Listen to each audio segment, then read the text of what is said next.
अंकों और संख्याओं के विस्तार के क्रम में हम लोग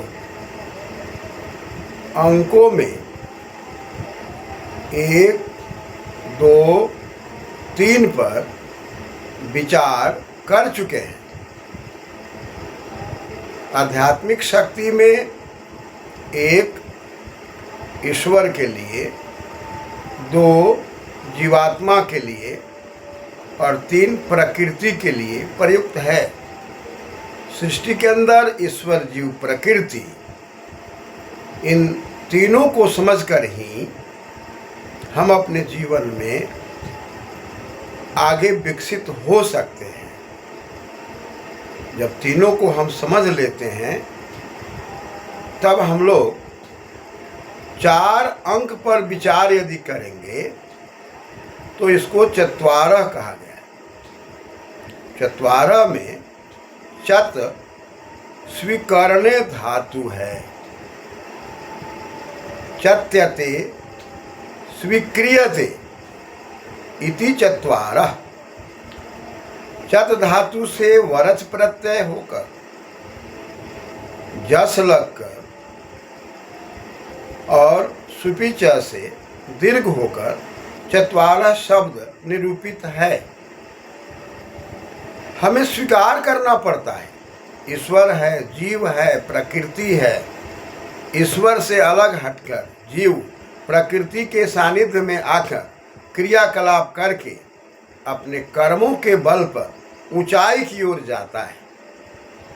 और जब वह प्रकृति के सानिध्य में रहकर जब अपने कर्मों में सुकर्म से दुष्कर्म की ओर जाता है तब वह गिरने के स्तर की ओर पदार्पण करता है।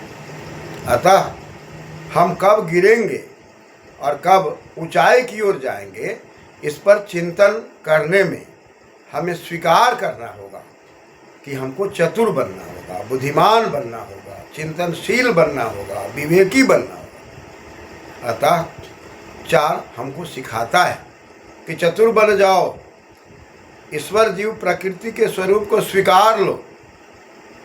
तब क्या फायदा होगा? तब हम लोग पंच की ओर बनेंगे। पंच की ओर बनने में पंच शब्द को समझना होगा। और पंच में हम रूपचस पाके धातु पर विचार करते हैं। और पंचन शब्द यदि बनता है तो कनिन प्रत्यय लग के पंचन बनता है। लेकिन हम जब इसको 5वें की ओर जाने का प्रयास करते हैं तो मठ प्रत्यय लगकर पंचमा बनता है। तो 5वां आदमी कौन आदमी हो सकता है? तो कहा कि पाक, परिपक्व अवस्था, चिंतन मनन में विवेक पूर्वक चिंतन करने वाला व्यक्तित्व पंच की ओर जाएगा, पंचम की ओर जाएगा, 5वां व्यक्ति होगा। एका, द्वौ, त्रयः, चत्वारः, पंच। अतः 5 की गिनती में हम तब आएंगे और 5 की गिनती में जब हमारी बुद्धि परिपक्व होगी तो हम पंचम होंगे। और ऐसा व्यक्ति अपने जीवन के अंदर हर क्षेत्र में आगे बढ़ने में वो शासन की ओर बढ़ेगा, प्रशासन की ओर बढ़ेगा। वह व्यक्ति शासन करने में भी दक्ष होगा, प्रशासन में भी दक्ष होगा। अन्यथा कहीं न कहीं असफलता की ओर बढ़ेगा, जिस पर कल हम लोग विचार करेंगे 60 अंक के द्वारा। धन्यवाद।